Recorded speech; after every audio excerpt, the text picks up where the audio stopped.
Ang isa pang sinasabi nila, kapatid na Joel, kung hindi Diyos si Kristo, ba't anya nakagagawa ng himala o milagro? Wag po nating kalilimutan, kahit ang dyablo gumagawa ng milagro para dayain ng tao Pero tunay bang Diyos yun? Ang mga propeta ng mga nauna, panahon ng mga magulang, panahon ng mga propeta, nakagawa din ng mga milagro. Ibig ba sabihin, Diyos sila? At ang totoo, ang mga apostol man, gumawa din ng milagro. Pero ibig ba sabihin, Diyos din sila? Darami ang Diyos pagka... Yan ang kadalasang argumento, hindi lang ng Iglesia ni Kristong kay Felix Manalo, na hindi batayan na ang ating Panginoon Jesucristo ay Diyos dahil gumawa siya ng milagro. Bakit? Kahit daw ang diablo gumagawa din ng milagro. Kahit ang mga propeta, kahit ang mga apostol. Paano ninyo sasagutin ito? Na dahil sa milagro na ginawa ng ating Panginoon Jesucristo para sa mga INC, balik Islam, hindi daw ito batayan na ang ating Panginoon Jesucristo ay tunay na Diyos, tunay na tao. Ang pagkadaya ay maranasan sa iba't ibang paraan, ngunit napakadelikado pagbadaya tayo sa pananampalataya dahil nanganib pati ang ating kaluluwa. Kaya di natin layunin na saktan ang damdamin ng ating mga kapatid sa ibayong pananampalataya. Atin lang sagutin ang matagal nang itinago nilang katotohanan para lang pabulaanan na ang ating Panginoon Jesucristo ay tunay na Diyos, nagkatawang tao, kaya hypostatic yun. Tunay na Diyos at tunay na tao. Ang sa Iglesia ni Cristo, siya ay tunay na tao, hindi Diyos. Pero isa sa mga argumento para pabulaanan na ang ating Panginoon Jesucristo ay hindi tunay na Diyos, yung mga ginawang milagro daw ng ating Panginoon Jesucristo ay hindi yan magiging katibayan at batayan na siya ay Diyos. Bakit? Kahit si Satanas, kahit diablo daw, gumawa ng kababalaghan para mandaya. Kahit ang mga apostol at mga propeta gumagawa. Paano ninyo ito sasagutin? Ito ang pahayag ng ministro na si Arnel Tumanan. Ang isa pang sinasabi nila, kapatid na Joel, kung hindi Diyos si Kristo, ba't anya nakagagawa ng himala o milagro? Wag po nating kalilimutan, kahit ang dyablo gumagawa ng milagro para dayain ng tao Pero tunay bang Diyos yun? Ang mga propeta ng mga nauna, panahon ng mga magulang, panahon ng mga propeta, nakagawa din ng mga milagro. Ibig ba sabihin, Diyos sila? At ang totoo, ang mga apostol man, gumawa din ng milagro. Pero ibig ba sabihin, Diyos din sila? Darami ang Diyos pagka...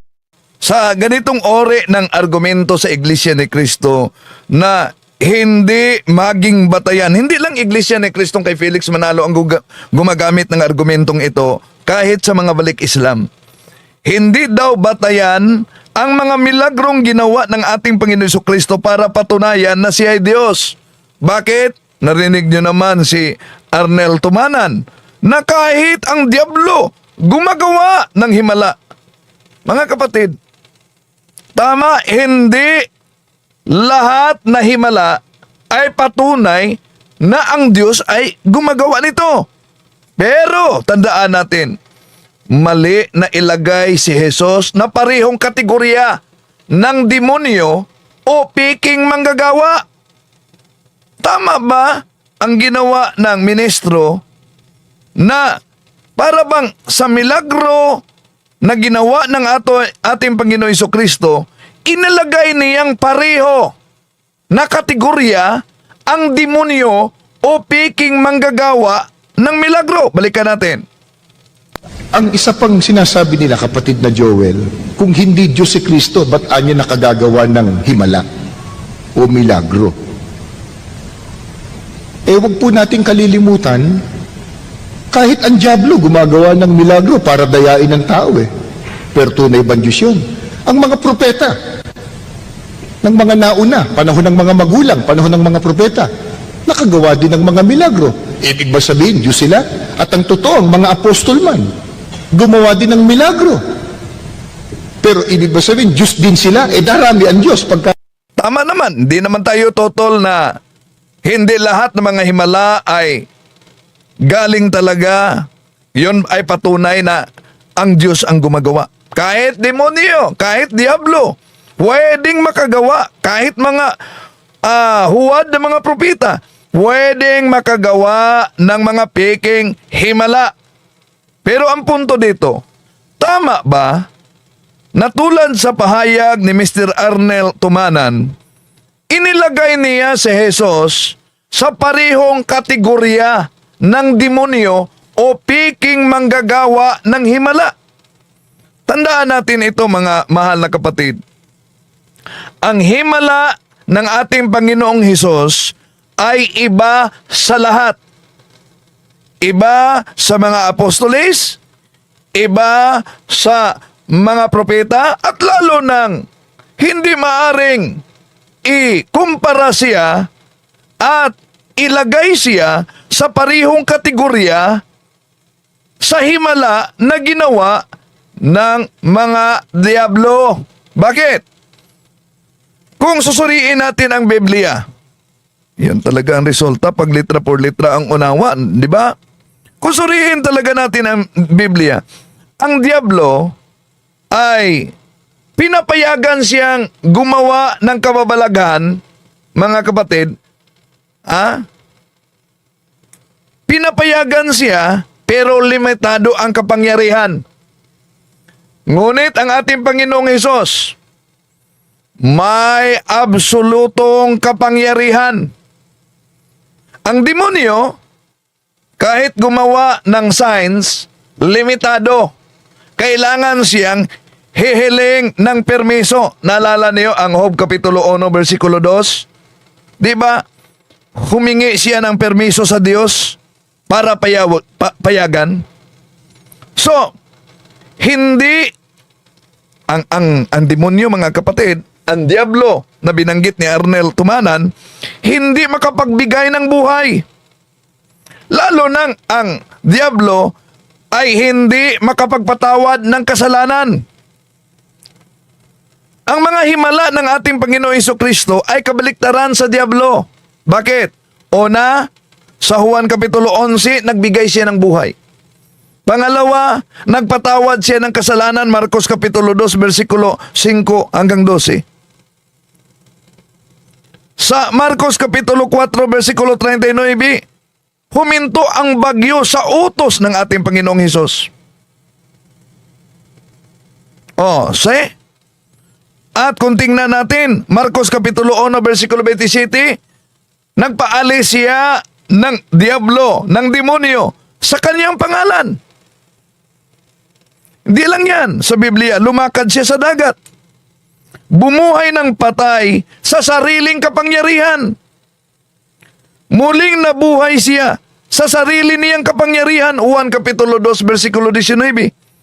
Hindi ito kaya ng ordinaryong tao o lalo na sa mga demonyo, mga kapatid. Ang Diyos Ama mismo, ginagamit ito ng mga ministro ni Felix Manalo, pero mali ang pakahulugan. Ang Diyos mismo, Ama, ang nagpapatunay sa mga himala ng ating Panginoong Hesus at sa tanda ng kaniyang pagkadiyos. Sa Gawa Kapitulo 2, ito mabasa Gawa 2:22. Mga Israelita, pakinggan ninyo ito. Si Jesus na taga Nazaret ay sinugo ng Diyos. Pinatunayan ito ng mga himala, mga kababalaghan at mga palatandaang ginawa ng Diyos sa pamamagitan niya. Alam ninyo ito sapagkat ang lahat ng ito ay naganap sa kalagitnaan ninyo. See? Ang punto dito, kung ang himala ni Jesus ay kasing livi lang ng daya ng diablo, bakit mismo ang Diyos Ama ang nagsasabing iyon ang patunay ni Jesus. Hindi pwedeng ipantay ang gawa ng Diyos sa gawa ng demonyo. Ito ang argumento ng INC na si Arnel Tumanan para pabulaan na nila na ang ating Panginoon Jesucristo ay tunay na Diyos, mga kapatid. Madalas itong ginagamit na argumento ng mga balik Islam at sa Iglesia ni Kristong Tatag ni Felix Manalo para sabihin, hindi sapat ang himala para patunayang Diyos si Jesus. Kasi may mga propeta, may mga apostol, gumawa din sila ng himala. Tama. May gumagawa ng mga milagro. Pati na ang mga propeta, pati na ang mga apostol. Pero naisip kaya nila, mga kapatid, na ang mga propeta at ang mga apostol na gumawa ng himala, sila ay instrumento lang. Samantalang si Jesus ay may sariling kapangyarihan. Diba? Ang mga propeta, gumawa sila ng milagro hindi sa sarili nilang kapangyarihan, kundi sa pangalan ni Yahweh. Lagi nilang sinasabi, ganito ang sabi ng Panginoon. So, dependent sila. Naghihintay sila sa utos at mahintulot ng Diyos na si Yahweh. Si Jesus, gumawa ng milagro. Ang kaniyang paggawa ng milagro sa sarili niyang kapangyarihan at kalooban. Hindi siya nagsasabing, ganito ang sabi ng Panginoon. Siya mismo ang nagsalita bilang Panginoon. Halimbawa, nagpagaling siya sa sariling kapangyarihan ng ating Panginoon Jesucristo. Tingnan natin Marcos Kapitulo 1, 41-43. Ito ang mabasa natin. Nahabag si Jesus sa kitungin, kaya't hinawakan niya ito at sinabi, oo, nais ko gumaling ka. Noon din, nawala ang kitong ng lalaki at siya'y naging malinis. Matapos mapagbilinan, agad siyang pinaalis ni Jesus. See?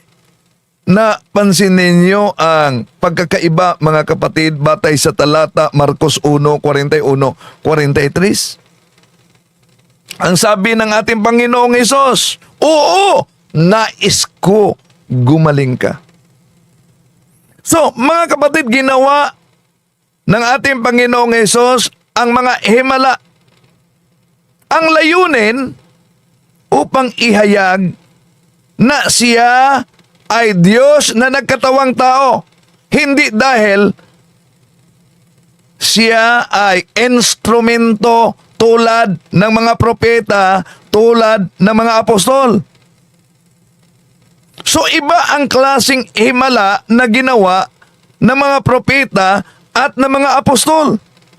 Kung ang INC nagsasabi, may mga milagro rin ang mga propeta. Tama.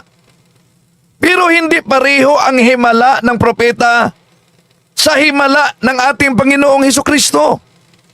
Dahil siya ay Diyos na nagkatawang tao. Ang propeta, umaasa sa kapangyarihan ng Diyos. Hindi makapagawa ng milagro kung hindi pahihintulutan ng Diyos. Samantalang, ang ating Panginoong Hesukristo, pansinin niyo, Marcos 2:5, nagpatawad ng kasalanan. Di po ba, nag-react ang mga Hudyo nang nagpatawad siya ng kasalanan? Sabi ng mga Hudyo, tanging Diyos lang ang makagagawa nito. Dinurog ni Jesus ang batas ng kalikasan sa sarili niyang utos. Pinatigil niya ang bagyo. Nagbibigay siya ng buhay. Nagpalaya siya ng demonyo sa sarili niyang pangalan. Marcos Kapitulo 16:16. At ito din ang gawin ng kaniyang mga alagad sa pangalan ng ating Panginoon Jesucristo. Kaya, sa mga milagro na nagawa ng ating Panginoon Jesucristo, anong sabi ng mga alagad, ng mga apostol? Marcos Kapitulo 4, versikulo 41. Natakot sila ng labis at namangha. Sabi nila sa isa't isa, anong klaseng tao ito? Pati hangin at lawa ay sumusunod sa kanya. See? Napakalinaw mga kapatid. Kung si Jesus ay Diyos dahil gumawa siya ng mga milagro, ang mga apostol, ang mga propeta, gumawa din ng mga milagro. Anong argumento ni Arnel Tumanan dito? Iibig ba sabihin? Ang isa pang sinasabi nila, kapatid na Joel, kung hindi Diyos si Kristo, ba't anya nakagagawa ng himala o milagro? Wag po nating kalilimutan, kahit ang dyablo gumagawa ng milagro para dayain ng tao Pero tunay bang Diyos yun? Ang mga propeta, ng mga nauna, panahon ng mga magulang, panahon ng mga propeta, nakagawa din ng mga milagro. Ibig ba sabihin, Diyos sila? At ang totoo, ang mga apostol man, gumawa din ng milagro. Pero ibig ba sabihin, Diyos din sila? Darami ang Diyos pagka... Ano sa palagay ninyo? Yung argumentong iyan, mga kapatid, na kung ang Panginoong Hesus ay gumawa ng mga milagro, ang mga apostol at mga propeta gumagawa din ng mga milagro. So ibig ba sabihin, Diyos din sila? Idi, dadami na ang Diyos kung ang milagro ay batayan para magiging Diyos. Yun ang punto ng taga-INC. Pero mali mga kapatid. Bakit? Kung pag-aralan nating mabuti ang nakasulat sa Biblia, ang himala ni Jesus ay hindi katumbas ng himala ng mga propeta at ng mga apostol. Magkakaiba talaga ang pinagmulan. Ang paraan, ang otoridad, at ang kanilang mga ginawa, mga kapatid, magkaiba talaga. Bakit? Ang mga propeta at mga apostol ay gumawa ng himala sa kapangyarihan ng Diyos. Hindi sila gumagawa sa sarili nilang kapangyarihan. Si Moises sa Lumang Tipan, ginawa sa kapangyarihan ni Yahweh. Si Elias, nanalangin muna upang bumaba ang apoy. Si San Pedro, Gawa Kapitulo 3, versikulo 6, sa pangalan ni Jesucristo na taga Nazaret, tumayo ka at lumakad ka. Diba? Si San Pablo, Gawa Kapitulo 19, versikulo 11, ang Diyos ang gumawa ng mga karaniwang himala sa pamamagitan ni Pablo. So ibig sabihin, sila ay mga instrumento lamang. Wala silang sariling kapangyarihan. Samantalang ang ating Panginoong Hesus, siya ay gumagawa ng himala sa sarili niyang kapangyarihan. Ito ang malaking pagkakaiba mga kapatid. Hindi siya nanalangin para humingi ng kapangyarihan. Siya mismo ang nagbibigay. Kung mabasa natin, Marcos Kapitulo 1:41, gusto ko, luminis ka. Lucas Kapitulo 7, versikulo 14, bumangon ka at nabuhay ang patay. Marcos Kapitulo 4, versikulo 39, tumigil ka. Di ba? Sumusunod sa kanya ang bagyo. So, dito pa lang makita natin siya ang pinagmulan, hindi siya instrumento. Hindi niya sinabi, sa ngalan ng Diyos, gumaling ka. Sinabi niya, ako ang nagsasabi. At nangyari. Ganyan din magsalita ang Diyos mismo sa Lumang Tipan, mga kapatid. Kaya napakalayong argumento na pag ang mga propeta gumawa ng milagro, ang mga apostolis gumawa ng mga milagro, therefore, dumami ang Diyos na kung si Kristo gumawa ng milagro at siya ay Diyos. Litin ko, Ang mga propeta at ang mga apostol gumawa ng himala dahil ginagamit sila sa Diyos. Si Jesus gumawa ng himala bilang mismong may-ari ng kapangyarihan. Kaya hindi sapat at hindi tamang sabihin, may himala rin ang mga propeta, kaya Diyos din sila. Dahil ang himala ni Jesus ay may katangiang makadiyos, hindi tulad sa mga propeta na himala at sa mga apostol. Sana sa ating pagsagot na ito, magamit ito sa ating mga kapatid, lalo na sa mga kasalukuyan na nagsaliksik sa katotohanan. Di po natin layunin saktan damdamin ng ating mga kapatid sa ibayong, lalo na sa Iglesia ni Cristo, pero sinagot lang natin punto por punto.